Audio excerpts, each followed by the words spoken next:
Dame. Yeah, man. And James Harden situation. Yes, sir. Dame is, he saw James Harden get fined $100,000 for calling Daryl Morey a liar. He's like, I ain't trying to, lose any of my money. Yep. So, what's your take on those situations? Well, when I think about Dame, it's more sensitive for me because Dame could have demanded out on several occasions, and he never did. And it's Portland. It ain't like he didn't demand out of L.A. or Miami. Right. He didn't demand out of Portland. Right.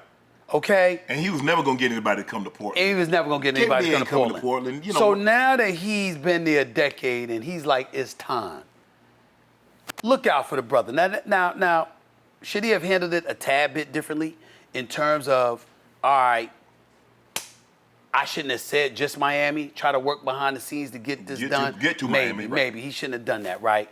But the bottom line is he's given Portland everything he's had. Right. And you moving in a different direction. You draft your the third overall pick is your brother, Scoot Henderson. Play your position. Come on, y'all. Get it done, And so that's how I feel. I support Dame on that. James Harden's a different animal. And I like James. But James got to be more accountable. You got everything you want. They gave you everything but a pacifier and a bib in Houston. Whatever you wanted, they gave you. They did. Everything. Money, helicopter rides, massage therapists, masseuse, hang out at the strip club whenever you want, did everything. Go to Vegas whenever you want. Go to Vegas whenever you want. They gave you everything. And Daryl Morey took care of you. Right. To the point where Mike D'Antoni didn't even show negative plays of James Harden when James Harden was in the film room. He showed about everybody else, wouldn't even show him in the film room. This is me covering the NBA. I'm telling you what I know. Then you force your way out. You want to go to Philly because you want to go with Daryl Morey. You want to follow him there. But they say no, so you want to go to Brooklyn. They tell you no initially. You show up to camp out of shape. You make it very, very clear that you ain't trying to do anything because you're trying to get the hell out of town. So they ultimately trade you to Brooklyn. You get in Brooklyn, you force your way out of there because you want to go with Daryl Morey in Philly, which is where you wanted to go all along. Now, although we can't absolve Daryl Morey, if you lied to the man, you lied to the man. Ain't nobody blaming James Harden for that. $15-20 million back without seriously, I'm going to get this back. That's right. If you told him that, you owe him that. Correct. Period. But why is anybody going to be sympathetic to James Harden with what James Harden has done on 3 separate occasions? Right. And now you're doing it a 4th.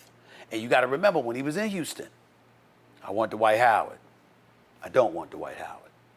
I want Carmelo Anthony. I don't want Carmelo Anthony. Wanted Russ. I want CP3.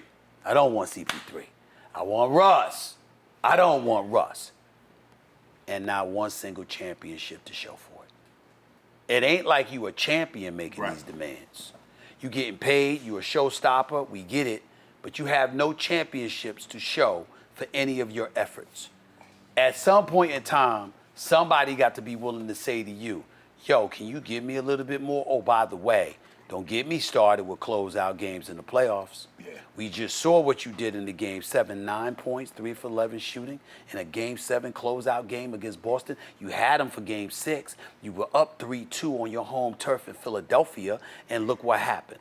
Those are the kind of things that I'm talking about.